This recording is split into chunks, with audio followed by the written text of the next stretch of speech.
Assalamualaikum warahmatullahi wabarakatuh. Apa khabar semua? Petang ini, malam ini saya akan tunjukkan satu pengiraan sampel daripada satu populasi yang besar menggunakan formula Cochrane, ya. Cochrane. Okay. So ini formula Cochrane. Cochrane mengatakan bahawa untuk mengira jumlah bilangan sampel NO, so kita perlukan Z-score. Okey.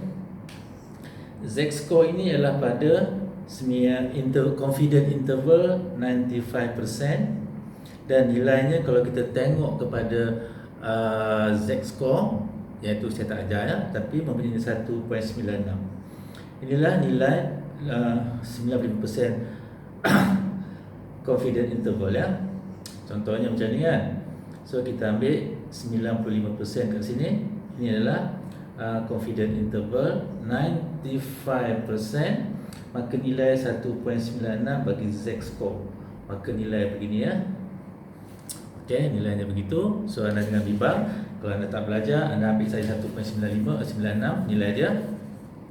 Okey, kemudian kita ada P and Q, P darab Q, E kuasa 2. Jadi E kat sini adalah precision. Bila kita ada 95%, kita ada 5%, maka precision yang kita kekalkan adalah 0.05. So E 0.05. Okey, apa dia P? P adalah probability, kemungkinan perkara itu sama seperti dalam sampel, seperti ada dalam populasi.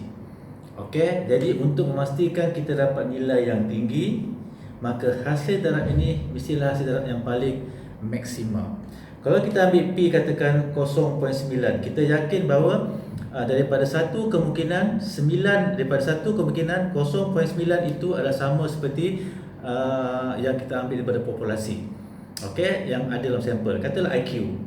Okey, jadi IQ mean bagi populasi bila kita ambil dari kepada sampel, kita yakin 90% sama. Okey, jadi kalau Q pula, iaitu yang tak sama, 1 tolak 0.9, 0.1.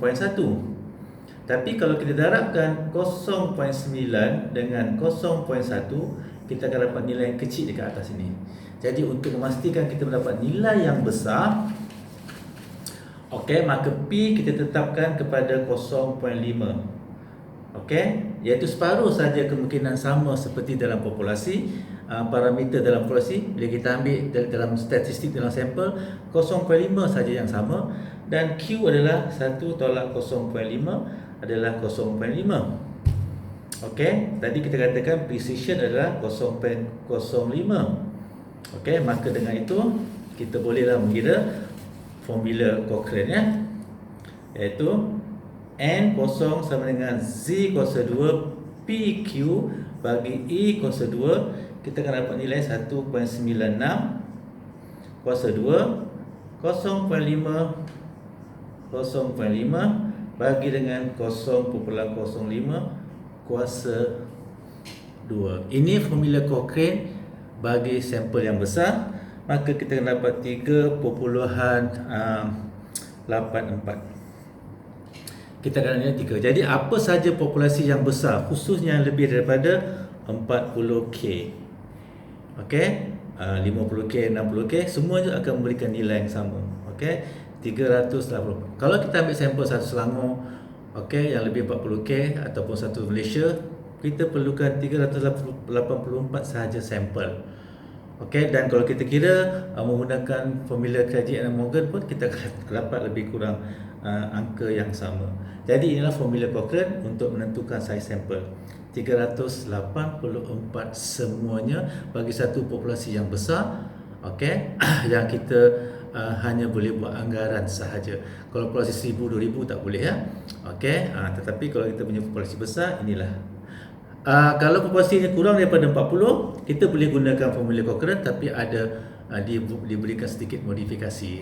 Anda rujuk sendiri. Tetapi yang paling penting anda faham yang ini, maka ada sebarang modifikasi kepada formula Cochrane ini, maka anda sepatutnya boleh memahaminya.